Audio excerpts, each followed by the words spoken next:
Okay, abusia yabemo bibia kwaba. Ariaba POG Media. So nabusia Andrada na Ghana. Just say nya new Chief Justice after say Gertrude Araba Torkonoo former CG NDC aban esake no and say remove no edeni free the office. Nabusia after say Chief Justice Bafo Boni ya approving appointment no ewie no questions are boba ne say aso maami ayefe no Gertrude Araba Torkonoo Akuffo with her entitlements and I say Akuffo without even a pin. Na busia dancing way akotwetwe ensem bebre ababi mo twese maame no all those here removing the but maame no eye adwuma e de boa Ghana enti se owo some entitlement bia and they know say Akuffo with it abusia ensem akoso no ano ede ne presidency and so I intervene and I say omo ateki action abusia me waste time no mo yenko nkotie ensem a ekose na sa na be kono dwumadi onya like ya mesho so be like subscribe to the channel now and so share dwumadi no ma for Francis into me NKB medamasi.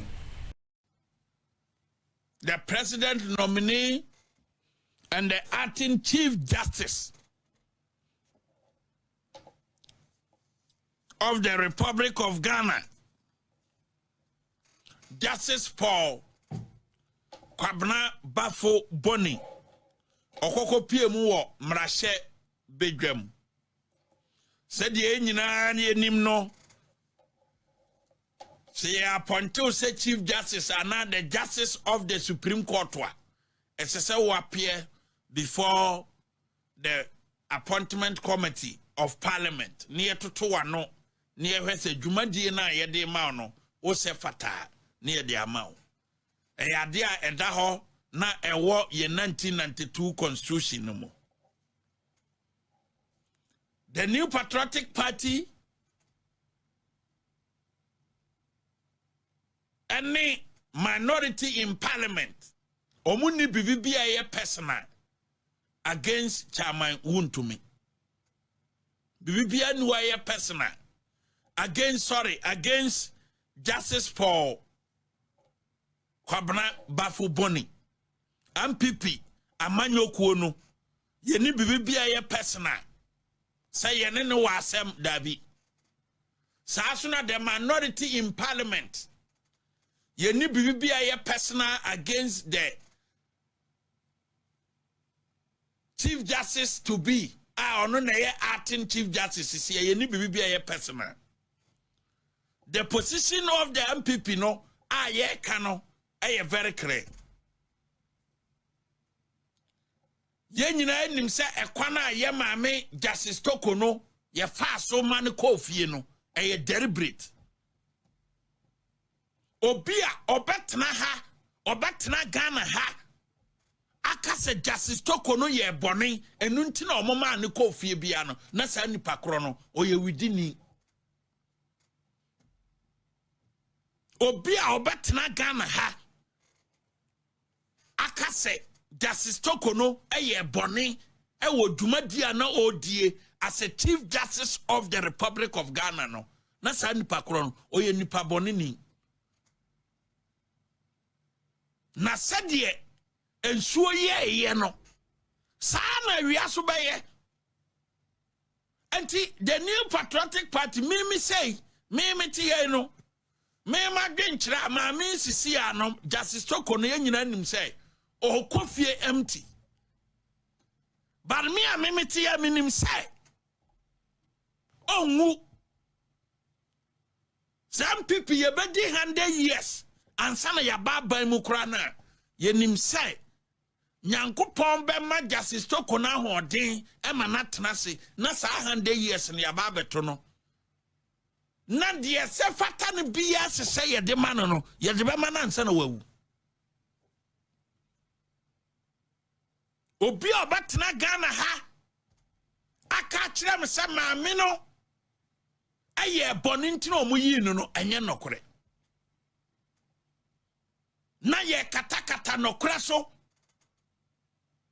mama ye kata no kura so Enfantro any contomponi yaw any or time and yaduma say or mine dabi. But Justice Torkonoo kwa all koino and yedikai or time. And this yamanyo kono time no say yanin intimin yaduma into uncle. But so be Ebeka na sora okwo say me ye NDC communicator. Me ye NDC Syria kwala. Me ye NDC member of parliament. Eti meditro our radio so. Meditro our TV so. Meditro our TikTok, Facebook, YouTube. And the good Justice Torkonoo so say, oh ye boni, entina ye pam no no. As I say who say ochina. The ebe ye biano, nyami baby say, he, and niama timisisi wo nipa wonama, wabra bomoa, a katria bit me ba, a switria bit me ba, unimba be a free buy, a nano adiebi awayena. A nano adiebi awayena. Wonama, a sem bit me toba, a torrent bit me toba, but dinner I want tiasie, a nano adiebi awayena. So kita to me. Na se to me no woso de ba victimize nkrofo a to me na kita no so eniema bebre atorentem bebre nesim atorentem na ebesisim no eyese na no ade bi a wodi ye obi ebra wonya to me no eho atorentem na esisi no enti ade bi a obi abeye bia no se wo kata wani no wakase me di ni pasuma chia ebi wo ha wo ba panese no a onye bone wakatua emma ochina ebeba sa dana na wo panese nipa no enti wo ba titi Torkonoo na bia eniema bi besisi eniema basa besisi eniema bebre na bato awo wakwan mu wonhu ba bia efriba da bia wo ba boto da bia wo ba te bad news enti munni tronko say mamene ye bonina muyi munni tronko ba me ameti hai a me hu kwana ye fa so determine case no the first in the case all the petitions your mode koye no me meti ha na so the sa petition ni bre me say me establish premier facie case ya me be to zoom lion dustbin mu me ameti ha me nya president no na making kind petition no na mnim se petition no wait bia nim no obo musuo ka kire me say men establish premier facie case ya me the petitions ni nyina beto dustbin mu petition any wait yet me establish premier facie case eco remove chief justice eye asi but me use the word deliberate and na masana bo voice way na makansem say Emma be antna baby. See ye Prez before ye Anglican for ye apostolic, ye assemblies of God, ye Roman for ye aboson for ye cramo for yen canocre. Samamina nyabon. And until ne me won is a messenger voice away for the second time. Amobia will say, ye mammy Chief Justice one ye bonny. President Prez.Mahama in 2022, Akuffo or can you play? Say NDC as a political party. Now 2 years. I'm here to 2022, 2024 aba. And 2022, Ojina Akuffo bontin so with NDC Lawyers Association. NDC Lawyers Association Conference. Akuffo and a Prez.Mahama can't what must say NDC bar by more. They need a chief justice fufro. Over to me. As a show NDC agenda dear momo. That I'm not Torkonoo Bonibi. If as far back as 2022 Prez.Mahama saw bar obey chief justice fufra, that I'm not Torkonoo Bonibi. Near net and say as far back as 2022, no, Na Prez.Mahama plan say so Nyagana konyakati any say pa Justice Torkonoo on an intimate judgment. And it has nothing to do with say Torkonoo ayebone obi obekasa bi oboa. Torkonoo on committee crime bia say yes wa committee boni way a misconduct e san kwase abrofo no kra na mempese matie no. Some misconduct in kwasi abrofo na ebinum ni nam omo keka Akroma anom no ana mempese metie no say onini kuna to quantity and misconduct. Every chief justice bia wabagana ha bia ne ne yire ana onini kuna to kwan. Every chief justice bia wabagana ha ada so onini yire ana onini kunu atu kwan. Every chief justice. Justice Aka, Justice Aban, Justice Redu, Justice Aqua, Mamin Frasie, Justice Acha woho, Justice Aban woho, Justice Aqua woho, Justice Redu yade woho,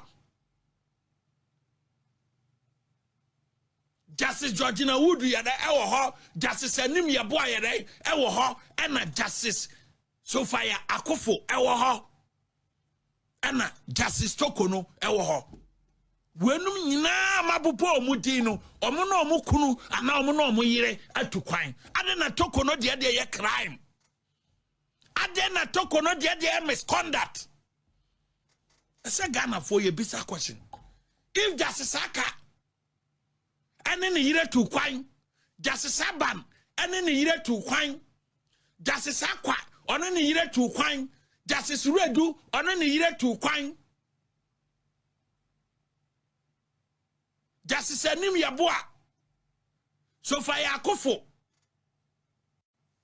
Torkonoo de enko ade mo say eye misconduct all because Prez.Mahama asi obia wonya na hi wo Ghana ha se Justice Torkonoo ono ne ntimi nya adwuma ntimi nya tumi a meyi no o kan 2022.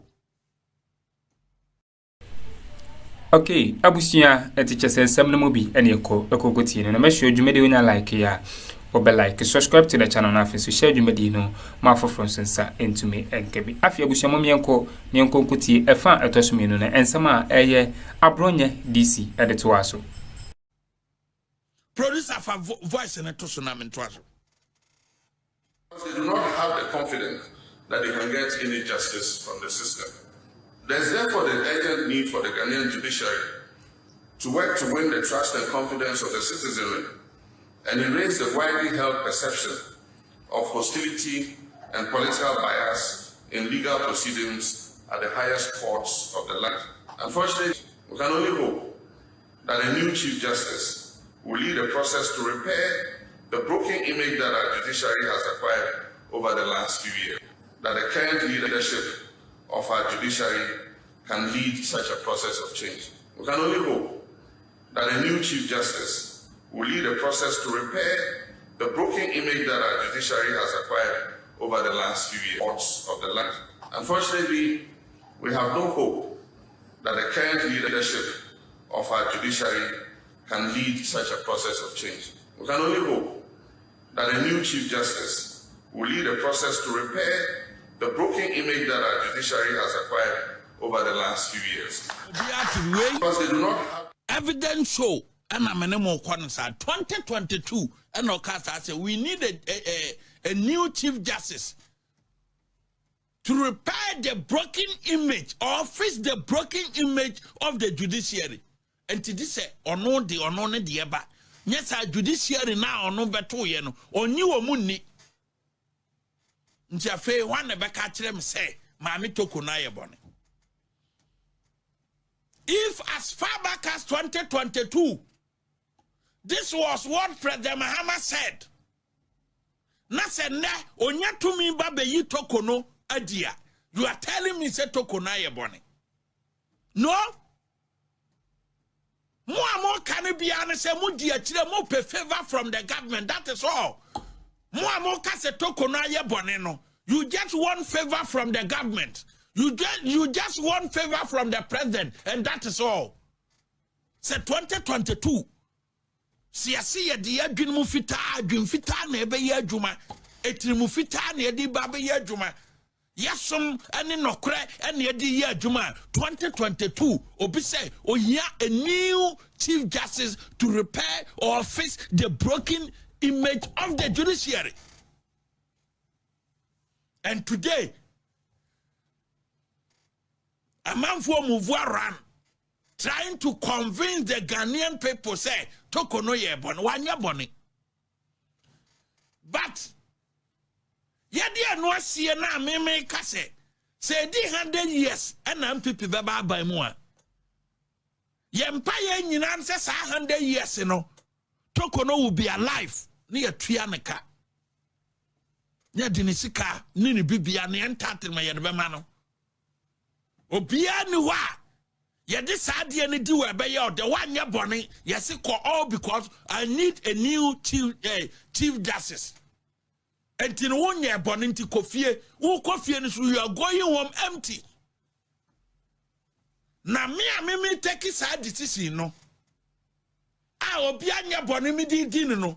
And be a mean ya punishment in net. Ebeye me nana, ebeye me wafase bi, ebeye echina bibi besia, yabadweno yanti ase.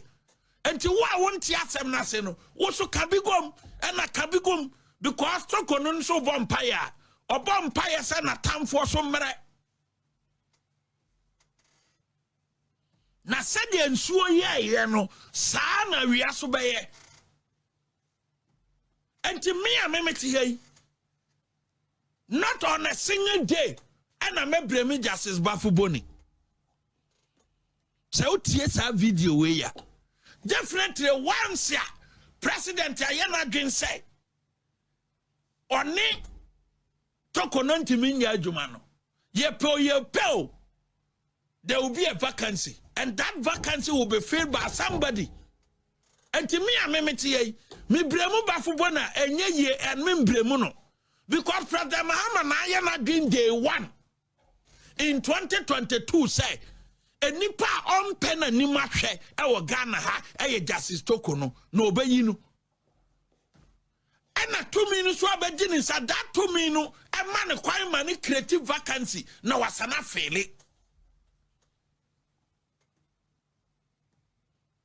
And some were and to be cast over the down so and yan none obey your crown. I chill nipa never stretch rawa. Owura, be careful.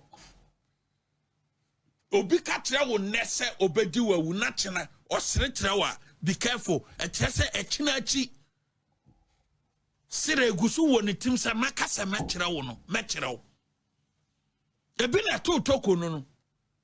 Because Prez.Mahama day 1 2 years before the elections no. And no aka se kwambia so or assure and this lawyers and say oba here a new chief justice. And this is so here a new chief justice.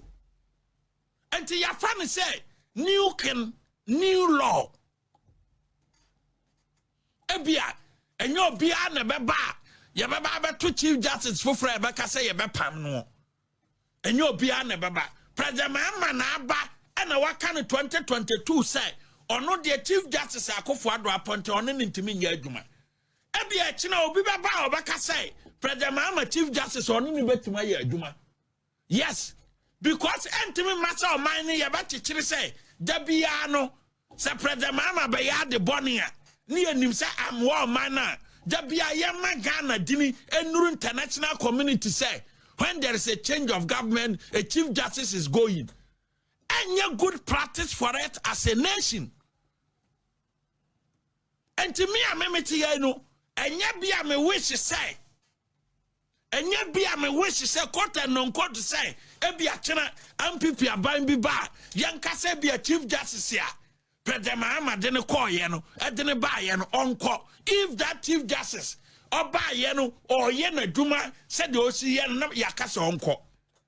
But because you say, Yama the appointment of Chief Justice Ababe say ye time obi MPP ni obi ye send you on kwano e china obi so banya adwene bi say wo de na wo de ne ba ye no o ye ndisi ni enti ono so nko enti meti wa o china na sa manfo di dede ba ebia NPP aba power na manfo di dede omusia wa abronya chief justice we dia mompam no na ye ৱা0ck chief justice ya.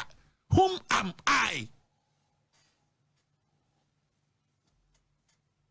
What you say? Anti-practice be wo ho na se who introduce wa no one who say he dangerous. Say nye today kura na echena.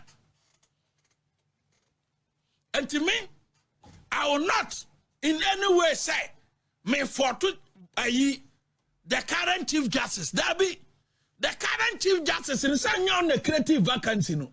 And your Prez.Mahama the creative vacancy in 2022. Say only Torkonoo ntimi nyadwuma.